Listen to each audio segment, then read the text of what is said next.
The Second Mortgage. Part 1. The email with no subject. I wasn't snooping.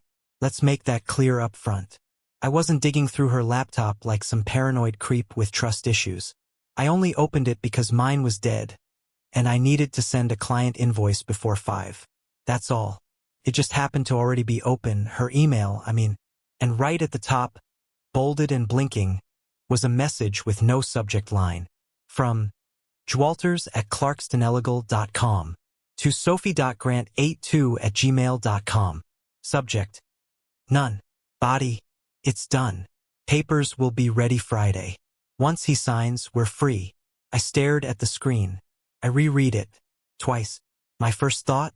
Scam. Phishing. The internet's full of weirdos. But my wife, Sophie, is a digital hoarder.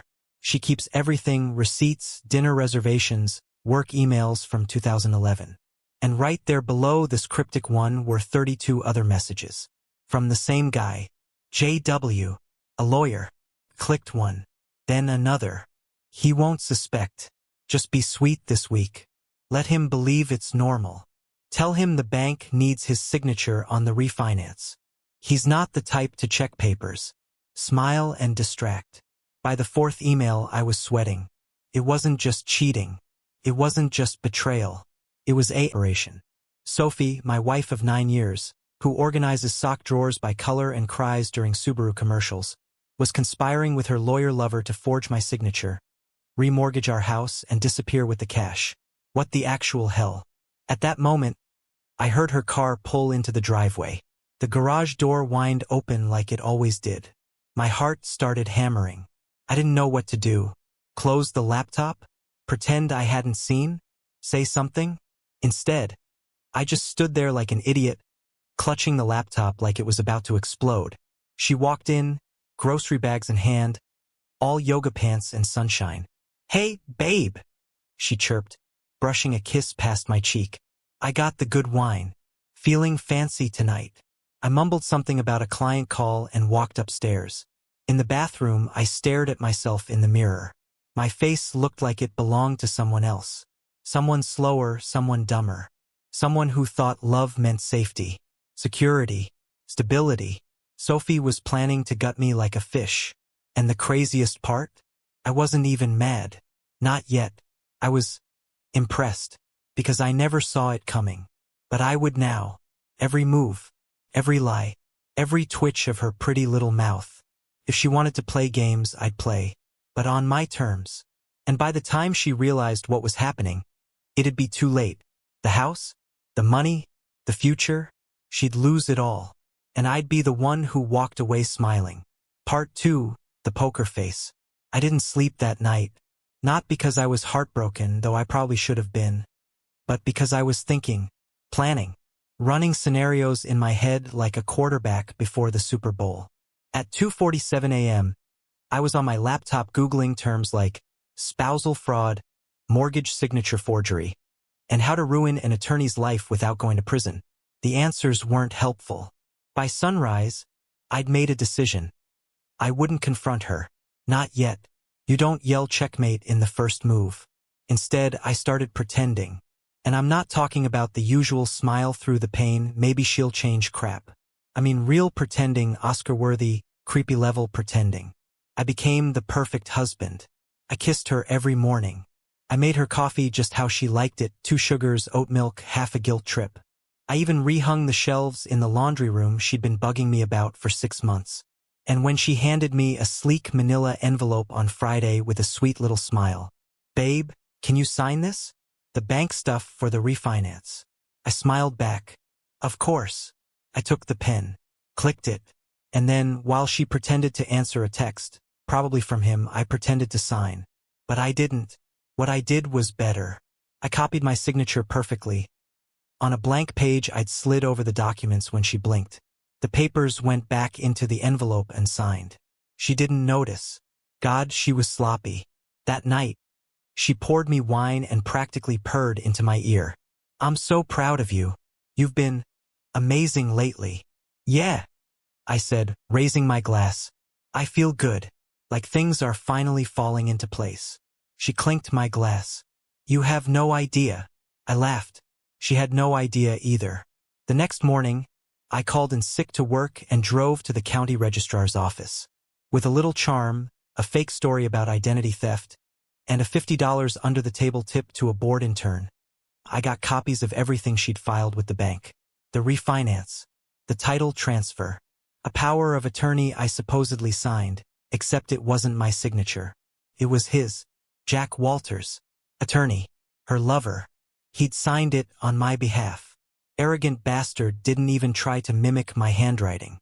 He filed it himself, left a paper trail so wide, even a blind mole rat could follow it.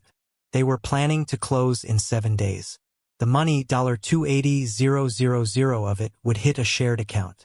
One I didn't even know existed, under the name Sophie G. Walters. She'd already started using his last name. I drove home smiling. I wasn't going to stop them. Not yet. I was going to let them go all the way. Let them dig their hole so deep they'd need a passport to climb out. Because when I struck back, it'd be clean, legal, and permanent. I had 7 days. 7 days to build the perfect trap. And trust me, I've never been more motivated in my life. Part 3, the setup. By Monday I had a plan. It wasn't perfect yet, but it had bones. And meat. Enough to chew on. First step? Create distance. Emotional, strategic, legal. I opened a new bank account in my name only. Transferred what I could. My salary, savings, even that dusty crypto wallet I forgot I had. I moved my car's title out of our joint records. Changed the beneficiary on my life insurance. Everything. Quietly. I also called a lawyer. A real one. Her name was Kim Tran.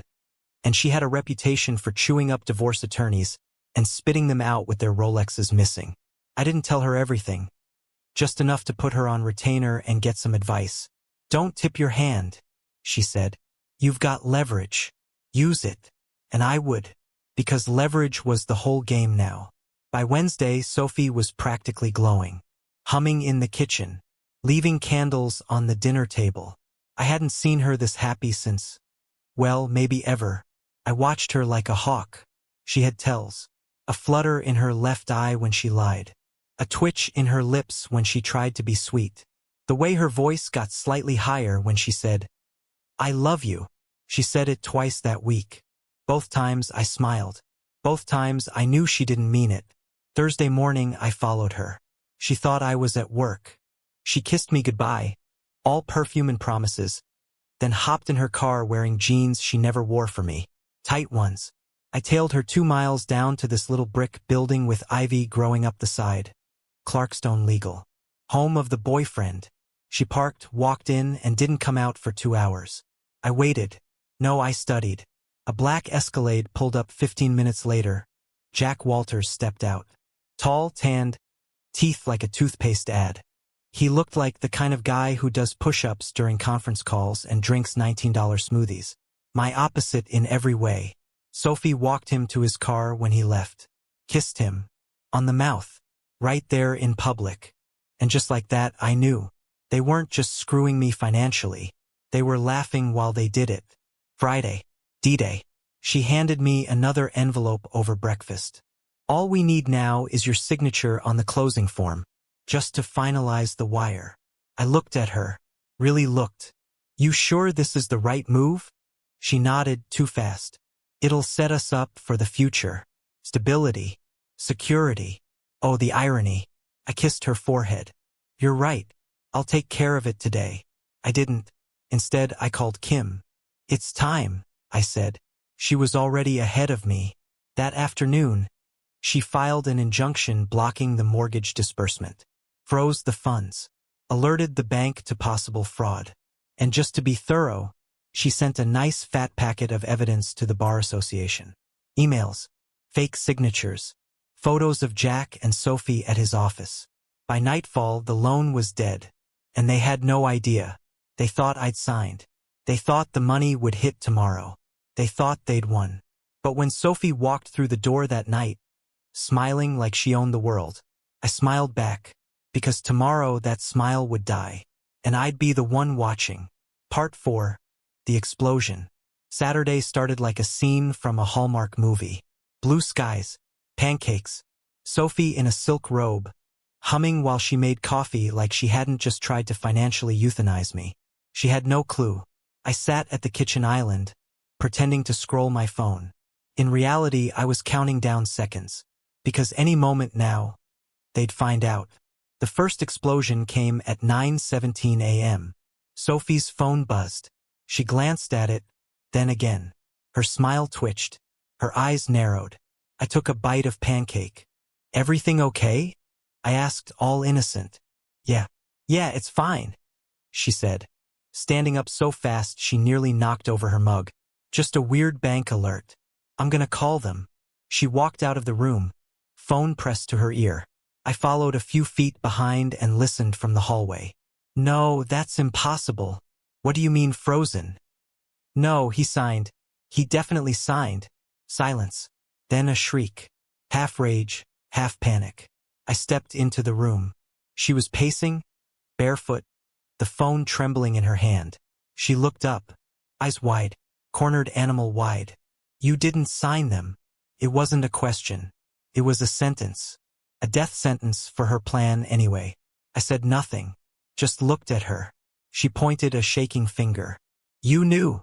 You've known this whole time." I took a sip of coffee. Calm, steady. "I saw the emails," I said. "The ones from Jack. Once he signs, we're free," was kind of a giveaway. Her face fell like a house of cards. She sat down on the edge of the couch, stunned. "You don't understand." "No," I cut in. "You don't. You thought I was dumb. Slow. Some clueless husband you could scam while you rode off into the sunset with Captain Lawyer Abs." Tears welled in her eyes, but I didn't buy it. "You forged my name, Sophie. You planned to steal $500,000 and disappear. You don't get to cry now." She looked up at me like she was seeing me for the first time. And maybe she was. Then the second explosion hit. Her phone buzzed again. She didn't answer it this time. Just stared at the screen. I already knew what it was. The state bar had received the complaint. Jack Walters, ESQ, was about to spend his Saturday dealing with a fraud investigation, a frozen asset account, and a potential suspension. "Good luck with that," Sophie whispered. "What did you do?" "I leveled the field," I said. "And then I tilted it." She stood, shaking, and screamed, "You ruined everything." "No," I said, stepping closer. "You did. I just made sure you didn't get paid for it." She slapped me, hard. My cheek burned, but I didn't flinch. I just looked her in the eye and said the one thing she wasn't ready for. "You've got 48 hours to move out." She froze. "You don't get the house," I said. "Or the money. Or me. You wanted freedom? Go be free." And then I walked out, drove straight to the lake, sat by the water, breathed, and for the first time in weeks, I smiled. I was free too. But the story wasn't over. Because life has a funny way of surprising you, especially when you think it's done. Part 5, The Stranger at the Diner. Sunday morning, I found myself at a roadside diner 30 miles from home, eating eggs I didn't order and drinking coffee that tasted like regret. I needed quiet, space, something that didn't remind me of Sophie's fake smiles or Jack's smug LinkedIn profile photo. The place was half empty. Locals, truckers, a guy in camo talking to himself about the government listening through ceiling fans. Exactly my crowd. I was halfway through a bite of toast when someone slid into the booth across from me. A woman, maybe late 30s, messy ponytail, leather jacket, sharp eyes, the kind that see more than they should. "Mind if I sit?" I blinked. Already did." She smiled. "You looked like someone who just burned their whole life down and isn't sure if they're glad about it." That hit harder than I wanted to admit. I looked at her, really looked, and something clicked. Not attraction. Not yet. Just recognition. Like we'd both seen the same kind of storm and walked out still wet. "You psychic?" I asked. "Nah," she said, sipping her black coffee. "Divorced. Twice. And I used to be a forensic accountant. I can read misery like a spreadsheet." I laughed, a real one. First in days. "I'm Owen," I said, offering my hand. She shook it, Maya. For the next hour, we talked. Not small talk. Real talk. I told her everything, well, almost. I left out the fake signature trick, but she got the gist. She listened without blinking, without judging. Then she told me about her last ex, a guy who moved their retirement funds into crypto without telling her, then faked a back injury to avoid alimony. So yeah, she said, stirring her coffee. Trust issues? Been there. Torched the t-shirt. I grinned. And here I thought I was special. You are, she said. But not because someone tried to screw you over. You're special because you fought back. I didn't know what to say to that. Compliments had always made me uncomfortable. Sophie used to say I took them like a dog hearing jazz. But Maya didn't push. She just sat there, letting the silence be comfortable. Eventually, she said, "What's next for you?" That question had haunted me for weeks. What was next? But sitting there, across from this stranger who somehow understood my wreckage better than my own wife ever did, something shifted. I don't know, I said honestly, but I think I want it to be mine. For once. She smiled. Good answer. We ended up walking around town afterward, just talking. No agenda, no pressure. Felt easy, natural. Before she left, she handed me her number scribbled on a diner receipt. If you ever want to talk to someone who won't try to steal your house, she said, call me. I held that receipt like it was gold, because maybe, just maybe, something good was starting. And for the first time in a long time, I was okay with not knowing how it would end. Part 6. Collateral damage. Monday hit like a freight train. Sophie didn't leave quietly. I got home from work to find the front door wide open and a lamp shattered in the hallway. The moving truck in the driveway was half empty. She was storming around inside, shouting into her phone. I don't care what the bar said, Jack. Fix it. You're a lawyer. Lie. That's what you're good at. She didn't even notice me until she turned. Arms full of designer coats I didn't know she owned. You did this, she screamed. You ruined my life. No, I said, setting my briefcase down. I stopped you from ruining mine. She dropped the coats onto the floor like they'd caught fire. Her mascara was smeared, her blouse half-tucked, her anger burning hot and messy. You think you've won? You think this is over? I don't think anything, I said, stepping past her. I know it is. I walked into the kitchen, opened the fridge, grabbed a beer, and leaned against the counter.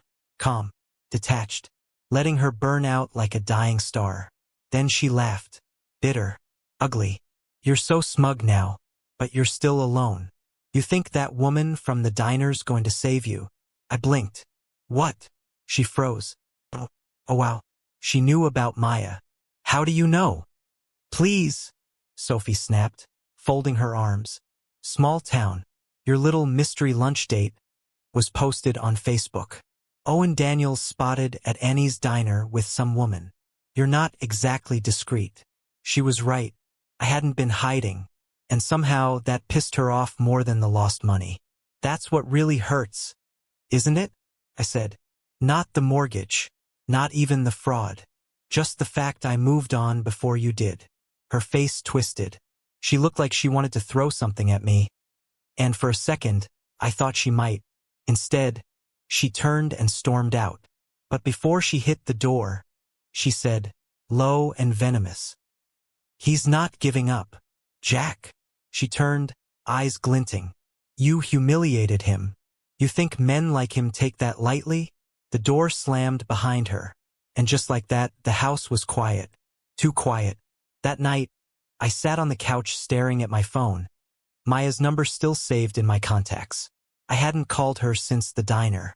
It had only been 2 days, but it felt longer. I finally texted, Hey, can I ask you something crazy? She replied almost instantly, only if I can answer with something crazier. I smiled and called. Jack's not just mad, I said. He's coming, or planning to. Maya was quiet a moment. Then we don't wait, she said. We hit first. I paused. What do you mean? You still have all the evidence, right? Fraud, documents, emails, texts. Yeah, Then we bury him, she said, voice calm, cold. Not just with the bar, but with the IRS, the ethics board, his clients. You play by the rules, Owen. But sometimes the rules are the problem. I didn't know what surprised me more, her confidence, or how good it felt to hear someone believe in me. You in? She asked. I took a long breath, then nodded, even though she couldn't see it. Yeah, I said. I'm in. Because if Jack wanted to play dirty, he had no idea what clean looked like. Part 7, The Reckoning. Tuesday morning, Maya showed up at my house with a laptop, a coffee carrier, and a look in her eyes like she just finished prepping a war room. Let's ruin his life, she said cheerfully, handing me a cup. The coffee was black and bitter. Perfect. We set up at my kitchen table, a war map of files, printed emails, notarized documents, even voice memos I'd secretly recorded when Sophie talked about how easy it was to fake a signature when someone leaves their desk unlocked. Turns out, being underestimated had its perks. Maya pulled up a list of contacts, legal oversight committees, local reporters, a podcast called Behind the Bar that specialized in corrupt attorneys. I know a producer there, she said. She eats scandals for breakfast. I stared at the screen. We really doing this? She looked at me, calm and clear. He didn't just try to take your house. He tried to erase you. The world deserves to see who he really is. So we hit send. 24 separate emails. 12 calls. For overnight couriers with hard evidence. By lunch, the fallout had begun. First came the suspension. Jack's law firm, one of those sterile, mahogany-scented buildings where everyone wears cufflinks, put him on administrative review. Then the podcast dropped an emergency episode titled, Signed, Sealed, Betrayed. Sophie's name was bleeped, but if you knew her, you knew. By Wednesday, Jack's LinkedIn was gone. So was his smug Instagram account, along with the shirtless yoga videos and humble brags about making partner by 35. I thought I'd feel triumphant. Instead, I felt tired, hollow, like I just watched a man fall off a roof I warned him not to climb. Maya noticed. You okay? She asked that night, while we sat on my porch drinking cheap wine from coffee mugs. I don't know, I admitted. Is it weird that I don't feel better? No, she said, because you're not like him. Winning at someone else's expense doesn't feel like winning to people like you. I looked at her, and for the first time I really saw her. Not just her sharp wit or her tactical mind, but the way she always listened, always stayed grounded. Her strength wasn't loud, it was rooted. I used to think people were either good or bad, I said. Black and white. But now, it's all gray, she said. Everyone's wearing masks. The trick is finding someone who takes theirs off when it matters. Silence settled in. The good kind. Then I asked the question that had been quietly growing between us.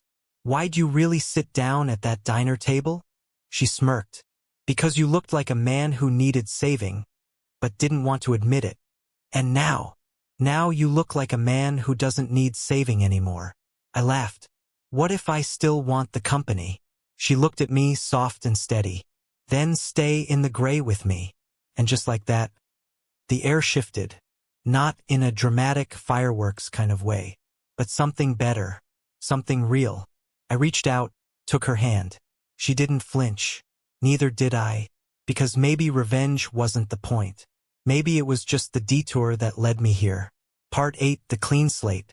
2 months later, I stood in my own kitchen, barefoot, coffee in hand, sunlight cutting across the hardwood like God finally remembered I existed. The house was quiet, but not empty. Maya was still asleep upstairs, wrapped in my flannel shirt and dreams I hoped I was part of. Outside, the neighborhood was waking up. Sprinklers, dog walkers, garbage trucks doing their Monday ritual. For the first time in years, it didn't feel like the world was moving without me. I caught up, and I'd survived. The fallout from Jack and Sophie's little fraud fantasy had taken longer than expected to unwind. Jack had resigned to spend more time with his family, which was code for before the IRS showed up. Sophie, last I heard, was trying to get a job selling luxury handbags online, claiming she was a digital curator of bespoke fashion. whatever helps her sleep. But me, I was finally free.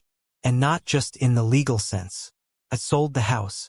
Made a tidy profit, actually, thanks to a red-hot market and Maya's tip to stage it like it belonged to a single neurosurgeon with good taste and commitment issues. She had an eye for detail. We'd moved into a smaller place, downtown. Exposed brick, plants I hadn't killed yet, and a kitchen that didn't feel like a war zone. Maya had started consulting again. Freelance forensic work for attorneys who weren't morally bankrupt. I'd taken a job at a nonprofit, doing marketing for a group that helped people recover from financial scams. Funny how life connects the dots when you stop forcing the pen. We didn't call it love. Not yet. But there was something stronger than that brewing. Something steadier, quieter, like a foundation that doesn't crack under pressure. That morning, she came downstairs, hair wild, eyes still half closed. "You make coffee?" she mumbled. I handed her a mug. "First batch is the bitter one." She grinned. "You always make the bitter one first. Gotta respect tradition." She took a sip, winced, and kissed my cheek. "Terrible. I love it." We stood there, quiet, comfortable. Then she said, "You ever think about what would have happened if you'd signed that second mortgage?" I nodded. "Every day. And I wouldn't be here. Not with you. Not me." She looked at me for a long moment, then said, "You know what I think?" "What?" "You didn't just dodge a bullet. You caught it and threw it back." That stuck with me, because she was right. It wasn't just about survival. It was about reclaiming control, about choosing not to be the victim or the villain, but something else entirely. The guy who walks through the fire and comes out holding the match. Maya and I, we're not perfect. We both have scars and secrets and bad days with cheap wine and cheaper arguments. But we show up, and that's more than I ever had before. Later that day, I found that old diner receipt, the one with her number, and stuck it in my wallet like a keepsake. It reminded me that even when life implodes, you can still rebuild something better. Something true. Something real. So no, I didn't get the house. I got something else instead. Freedom, peace, and maybe, just maybe, love. The end.